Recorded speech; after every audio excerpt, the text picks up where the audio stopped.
Hi, everybody. This is me, Trish Garner, at least at this point in her role as the State Diversity Chair.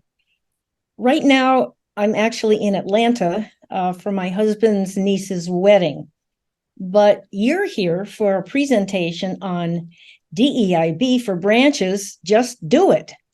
So glad you're here.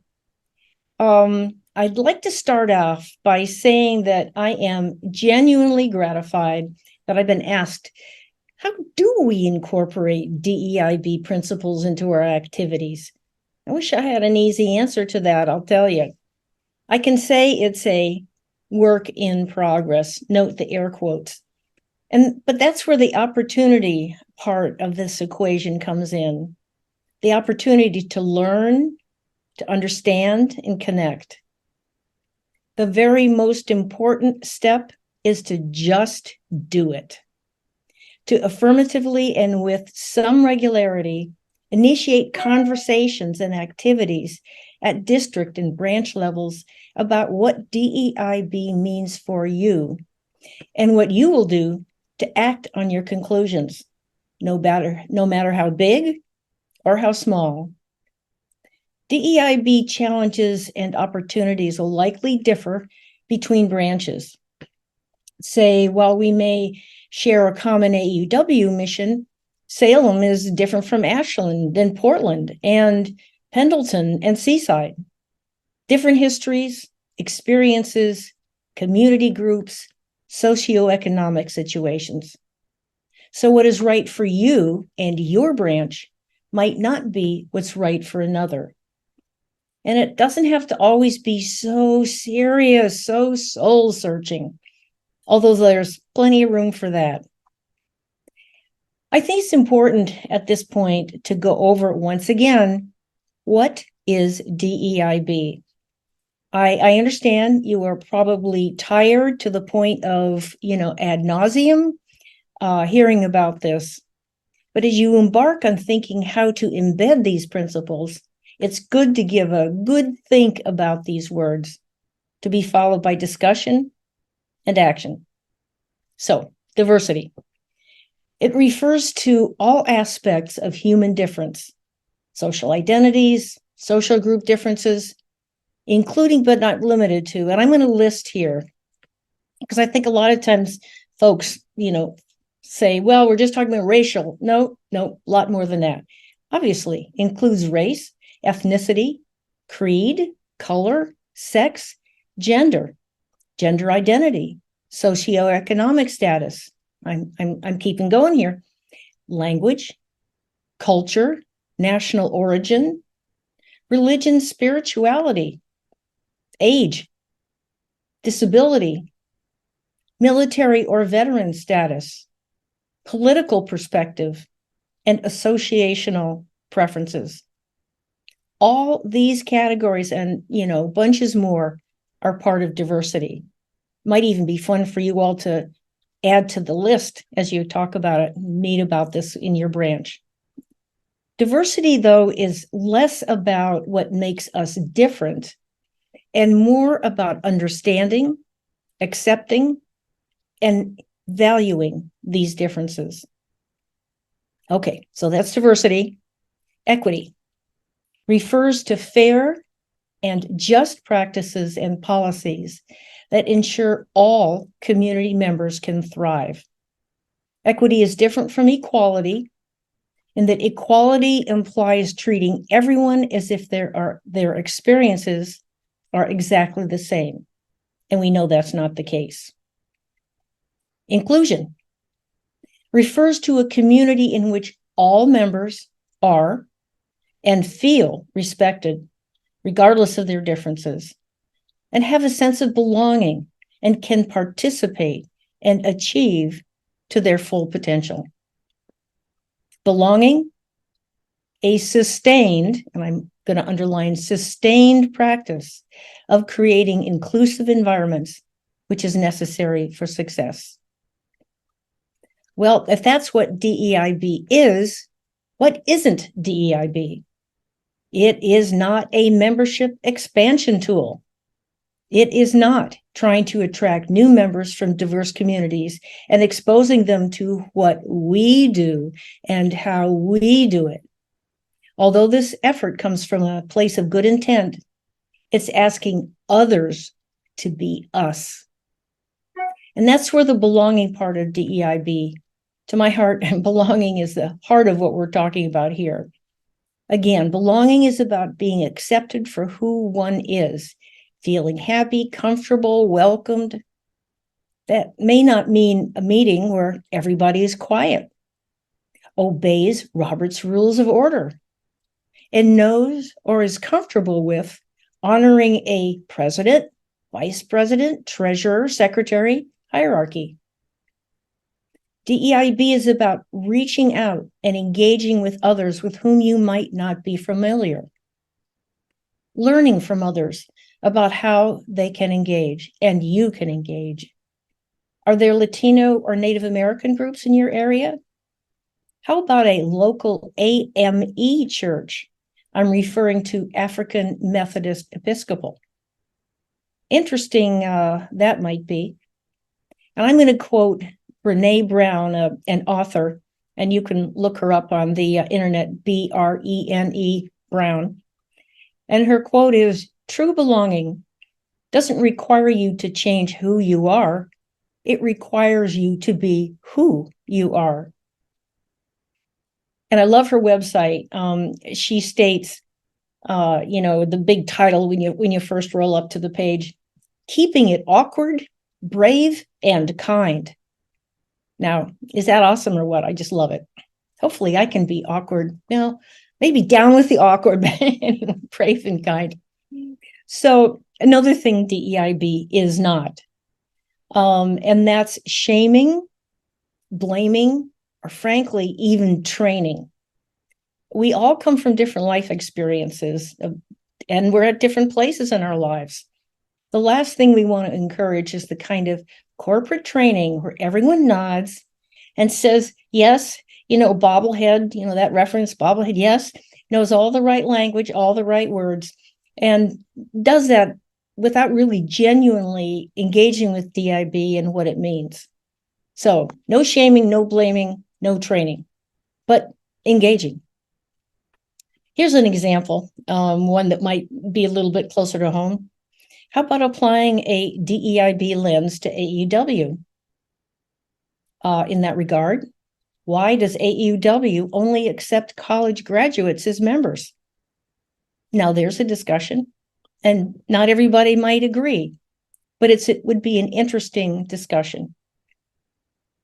Before you engage in a discussion, I strongly suggest that you come up with some ground rules for the discussion. This is, one of those steps that's easily dismissible, but it's very important. Kind of like the, urgent, unimportant, not urgent, important dichotomy. It's easily dismissible, but it's important. If you do choose to engage in DEIB discussions, which I hope you will, I urge you to consider some of these ground rules. I'm going to give you a couple examples. They may differ from branch to branch, group to group. The point is, you all get together. As I say, I'm going to give you some examples. You all come together and decide what are the ground rules that work best for us. So, as many of you know, or may not, AAUW of Oregon's Brave Space, Safe Space discussion series adopted ground rules, and we can take a look at those.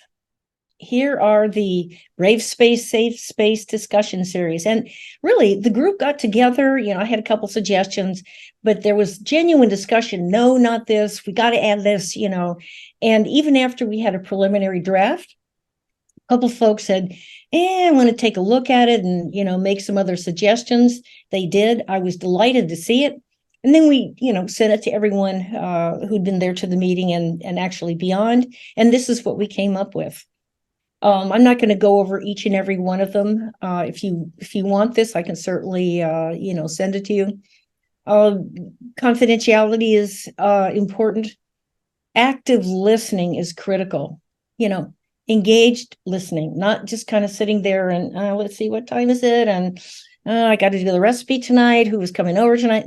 But doing it, listen in a way that actively incorporates what's being said and what's happening, even if it's not exactly what you want to hear. When we speak, we shouldn't be, doing the argument thing, but or our boy, this is right. I know the answer. Speak our truth that we've developed from our experiences with compassion and making room for other people. And we came up with some additional ground rules. Sometimes talking about things can be difficult, but, we want to keep a peaceful process going, using non-confrontational I statements instead of this is what you should say and this is the fact. And when speaking, what's your body language? Are you doing the, pointing with your finger, like this is what you should say? Or, it occurs to me, or I've read, or, I've seen this opinion, da, da, da. So, conflict, sometimes conflict happens. And, I don't think it's appropriate to say, oh, no, let's not talk about it. Let's acknowledge it. If there's been harm in particular, acknowledge when it's occurred and address it. Make space to give and receive apologies if it is necessary. And how do we make decisions? A consensus decision-making model. I think that's pretty obvious. So those are the ground rules for the Brave Space, Safe Space discussion series. And I have a much shorter version that I can show you. Okay, let's do ground rules number 2. As you can see, these are considerably shorter. Number 1, take space, make space. What that's talking about is, don't just sit there and, be ruminating about what's going on and, oh, I don't want to say anything. I may be confrontational. Take some space. Say it appropriately, but take some space. But also let others speak, make some space for them. Number 2, lead with curiosity. Tell me more about that. What makes you think that? Where did you get that information? Speaking with curiosity rather than, well, the facts are, this is an important one, speak in draft, don't give an oration or a speech. And everyone realize that we're speaking in a draft, we're not articulating final speeches, but we're trying to engage and communicate to the best of our ability. Express our interests, our experiences, not our positions. I'm against this. You got to vote for that. I know sometimes that's a challenge, but even when difficult topics are raised, sometimes it's important to, like, is there something in there I can grab onto? Not, be namby-pamby and I'm going to deny what's really being said, but is the person saying something I can identify with? Tend to the humans, and that just basically means take care of each other and make sure it is as genuinely engaging an experience as it can be. So that's the short one. Okay. For those of you who are looking for some specific ideas, yeah, I did come up with a couple ones. And some of these are maybe a little bit better than the others, but I'm trying. How about initiating each meeting, branch, board, book club, activity, whatever, with 10 minutes devoted to discussing some aspect of DEIB. How about local, regional, national issues in the news? By golly, there are plenty out there. How about talking about definitions, concepts? And in that regard, AAUW website has a DEI toolkit. It's really pretty good. It's certainly goes through a number of different definitions.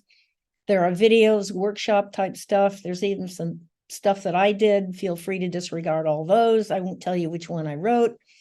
Anyway, but that is got a lot of info.